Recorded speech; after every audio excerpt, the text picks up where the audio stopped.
कि ये हिंदू राष्ट्र था, हिंदू राष्ट्र है, हिंदू राष्ट्र रहेगा। भैया तो आपके पेट में दर्द कहाँ? जब हिंदू राष्ट्र था ही, है ही, रहेगा ही, तो फिर ये चिल्ला चिल्ली हाय हल्ला क्यों? विरोध कर रहे हैं ना। कहाँ विरोध करे जा रहे हैं? मेरे बाप ने नहीं किया था, मतलब मेरे बाप दादा भी स्वीकार किए हुए थे, था है मतलब हम भी स्वीकार किए हुए हैं, रहेगा मतलब मेरा बच्चा भी स्वीकार किए हुए है, तो फिर ये हंगामा क्यों?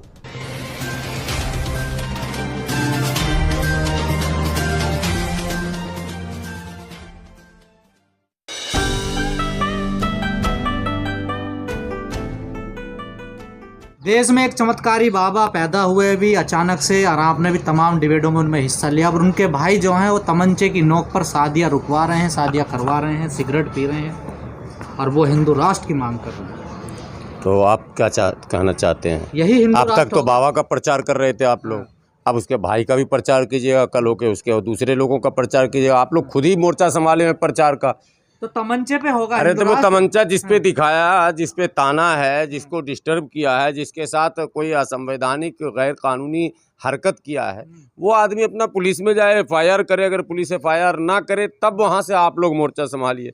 आप लोग पहले ही हाईलाइट कर देते तो हैं। कहा जा रहा है कि डरा हुआ है बहुत ज्यादा, अब जब जो डर गया, गब्बर सिंह ने पहले कह दिया, वो समझो मर गया। अभी कोई दलित परिवार के एक सदस्य जो कि मुखिया है, उसकी वीडियो वायरल हो रही है, और वो ये कह रहा है कि जो धीरेन्द्र शास्त्री का भाई है उसके हाथ में तमंचा नहीं था, बल्कि उसके हाथ में टॉर्च थी। क्या कहेंगे? मैं सबसे पहले लोगों को बताना चाहता हूं, देश के लोगों को, बहुजन समाज के लोगों को, अगर बाबा साहब डर जाते तो इतना बड़ा आंदोलन खड़ा नहीं होता। परिस्थिति आप एक बार अनुमान लगाइए कि जिस समय बाबा साहब पढ़ रहे होंगे, बड़े हुए, उस समय की परिस्थिति क्या रही होगी। ना तो डेमोक्रेसी थी, ना तो कोई सोशल अवेयरनेस था, लेकिन बाबा साहब लड़े ना। आप उससे भी पहले जाएंगे तो जितने समाज सुधारकों के नाम आते हैं, सावित्रीबाई फुले अगर डर जाती तो क्या होता, ज्योतिबा फुले डर जाते तो क्या होता, और आप अभी स्वतंत्र भारत में मैं कहता हूँ साहब कांशीराम डर जाते तो क्या होता। साहब कांशीराम ने तो बड़े हिम्मत से काम किया और अजीब अजीब नारे लगाए, जो समाज खुद सुन के नारा डर जाता था, हिम्मत नहीं होती थी कि वो दोहरा दे।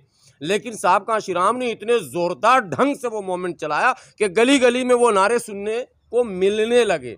तो पहली बात, पहली शर्त, परिवार आंदोलन करे। परिवार, पूरा परिवार नहीं, पूरी जाति, पूरा समूह, पूरा ग्रुप, पूरा 85 जो रट रहे हैं। मैं उन तमाम लोगों को कह रहा हूँ, कौन सा 85 भैया, ये तो उल्टा खेल है। प्रचार कर रहे हैं आप लोग। मैं यही तो कह रहा हूँ कि ये जो मैं बोल रहा हूँ और ये जो आप बुलवा रहे हैं, ये लोग अपने अपने घरों में मोबाइलों पर सुनेंगे और कमेंट में 2-4 गाली लिखेंगे, फिर सो जाएंगे। समस्या का समाधान नहीं है। समस्या का समाधान है अभी बाबा अगर यहाँ आते, 3-4 बाबाओं के नाम मैं बताता हूँ। अगर मान लो कि बाबा बागेश्वर जी अगर यहाँ आते आज, तो कितनी भीड़ होती, कितनी भीड़ होती, कहाँ से वो भीड़ आती। अभी बाबा राजू दास अगर यहाँ आते तो कितनी भीड़ होती, आप बताओ कितनी भीड़ होती। और मौर्य जी आ रहे हैं, कितनी भीड़ है। चुने चुने लोग, बस जो लोग सक्रिय हैं, क्यों नहीं बुलाया, कहीं नहीं जाता है। आपको जब पता है कि मेरा शेर आ रहा है, मेरा हीरो आ रहा है, जिसने 85% की लड़ाई छेड़ रखी है, जिसने मोर्चा ले रखा है, जिसने रिस्क ले रखा है, जिसने अपने जान हथेली पर ले रखी है, आपको बगैर बुलाए भी वहां जाना चाहिए।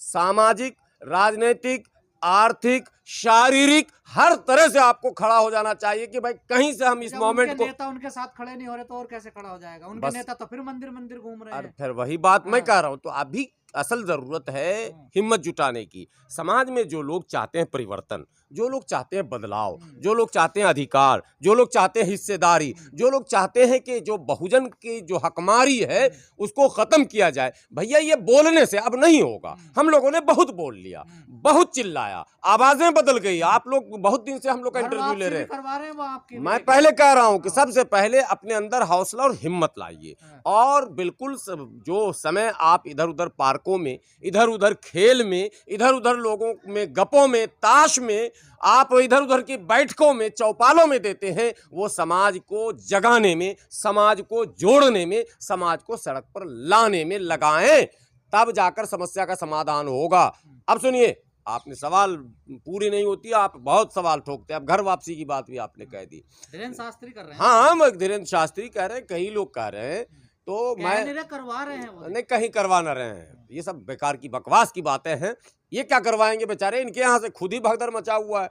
इनसे भाई फिर वही सवाल करता हूँ कि ये हिंदू राष्ट्र था, हिंदू राष्ट्र है, हिंदू राष्ट्र रहेगा। भैया तो आपके पेट में दर्द कहाँ, जब हिंदू राष्ट्र था ही, है ही, रहेगा ही, तो फिर ये चिल्ला चिल्ली हाय हल्ला क्यों? आप जैसे लोग विरोध कर रहे हैं ना, कहाँ विरोध करे यार? चुप भी तो करना मेरे है ना, बाप ने समझा नहीं रहा है किया, आपको। था मतलब मेरे बाप दादा भी स्वीकार किए हुए थे, था है मतलब हम भी स्वीकार किए हुए हैं, रहेगा मतलब मेरा बच्चा भी स्वीकार किए हुए है। तो फिर ये हंगामा क्यों?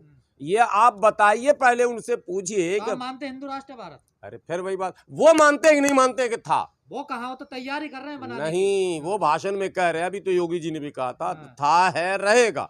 मैं यही तो जवाब जानना चाहता हूं, जब था है रहेगा, खतरा किस चीज का? खतरा किस चीज का है? फिर आप बोल क्यों रहे हैं? जैसे हमारे पास जो चीजें हैं, मोबाइल था, मोबाइल है, मोबाइल रहेगा। अब मैं कहूँ मोबाइल मेरी चोरी हो गई, मैं खरीद कर रहूंगा, मैं ला कर रहूंगा, तो आप कहोगे इसको आगरा भेजवा कर रहूंगा या रांची में दाखिला करवा कर रहूंगा, यही रास्ता है ना भैया। जब था है रहेगा, खेल खत्म।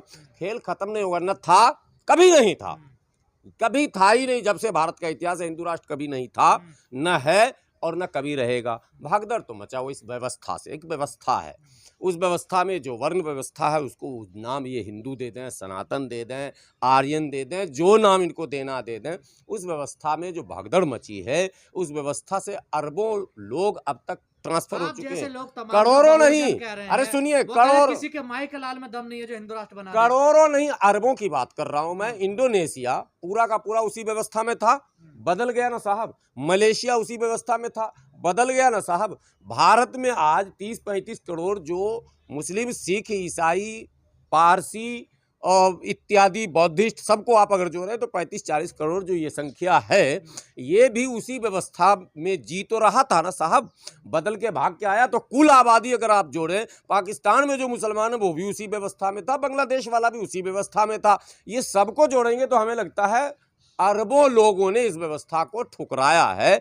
अब मुट्ठी भर लोग जो बचे हुए वो भी ठुकरा के जाएंगे, और बचेंगे उतने ही जितने वहां से आए थे आर्यन। अरे पहले तो ये आपका भी उद्धार सनातन से ही होगा।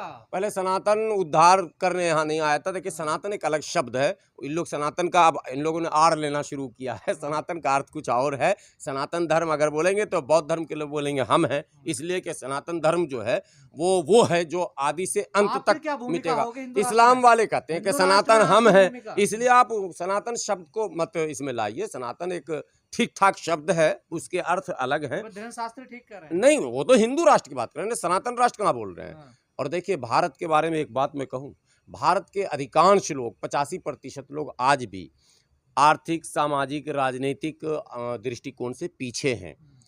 तो और पीछे जो है उसी को तो दलित कहते हैं ना। दलित का मतलब ही दला हुआ, पीछे कर दिया गया, पसमानदा, जिसको पीछे कर दिया गया हो। तो उस हिसाब से इसको दलित राष्ट्र होना चाहिए था।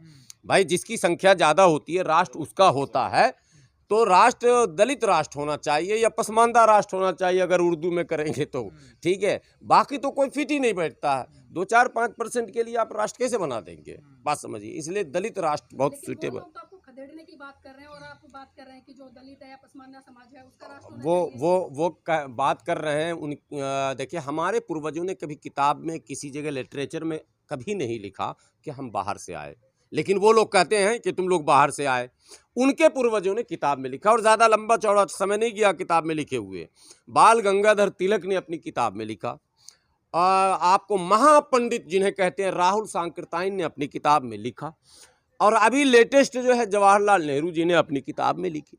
इन तमाम किताबों में जो Arctic home in the Vedas है, जो वोल्गा से गंगा तक है, जो डिस्कवरी ऑफ इंडिया है, उर्मिला थापर वगैरह में कई लंबी किताबें हैं, 20-22 ऐसी किताबें हैं जो प्रमाणित किताबें हैं, जिसमें उन्होंने स्वीकार किया कि हम जो है आर्यंस 5-7 हज़ार साल पहले आए। अब ये बताइए कि अगर कथित तौर पर ये हिंदू धर्म बहुत पुराना, बहुत पुराना, बहुत पुराना, तो इसके तो अनुयायी जो हैंडलर हैं, जो रिमोट जिनके पास है, वो तो 5,000 साल पहले आए यहाँ।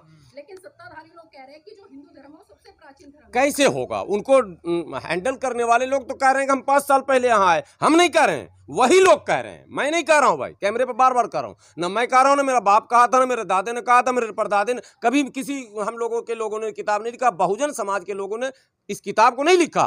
किताब के लिखने वाले भी उसी समाज के और माने बड़े चेहरे हैं उस समाज के, जिनकी आस्था उस समाज पर है। उन्होंने स्वीकार किया। अब चोर, एक मिनट, चोर कह रहा मैं चोरी किया और आप दूसरे को कह रहे तू चोर है, तू चोर। अजीब तरह खेल है भाई। वो कह रहा मैं बाहर से आया हूं, मैं विदेशी हूं, मैं यहाँ आक्रमणकारी हूं, मैंने बहुजन के उन तमाम शासक वर्ग के बड़े लोगों को जाल में फंसाया, उन्हें मारा, अपमानित किया और इन पर हमने शासन अपनी व्यवस्था थोपी है। ये सब वो स्वीकार कर रहे, फिर कर रहे बहुत पुराने। कैसे खुदाई कर रहे हो तो निकल रहा कुछ और पुराना जो है वो तो जमीन के नीचे है ना खजाना, तो वो तो निकल रहा आज भी। इसलिए ये सारी बातें बकवास है, कोरा बकवास है। ये बौखलाए हुए सुनो 21वीं सदी में जो जब आदमी क्या होता है, दम निकलता है ना, दम जब निकलने लगता है तो बहुत फड़फड़ाता है। दरअसल इस व्यवस्था का अब दम निकल रहा है।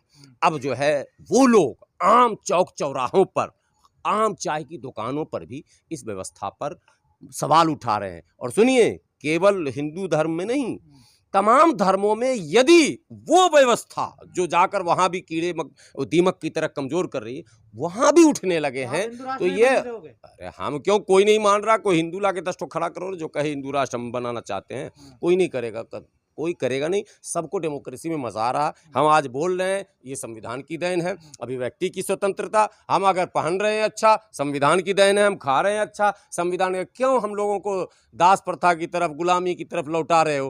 पहनने के लिए कपड़े वो तय करेंगे, ड्रेस कोड वो देंगे, खाने का मेनू वो बताएंगे, क्या खाओगे, स्कूल में कौन पढ़ेगा कौन नहीं पढ़ेगा वो बताएंगे, कौन माने ज्ञानी बनेगा और कौन लाइन में सेवक रहेगा बना हुआ, ये सब वो तय करेंगे। हमारा संविधान कहता नहीं, आप में क्षमता है, आपके लिए अवसर है, रास्ते सबके लिए खुले हैं, आप मेहनत कीजिए, करते जाओ, पढ़ते जाओ, बढ़ते जाओ। ये है संविधान, इसी पर आस्था है।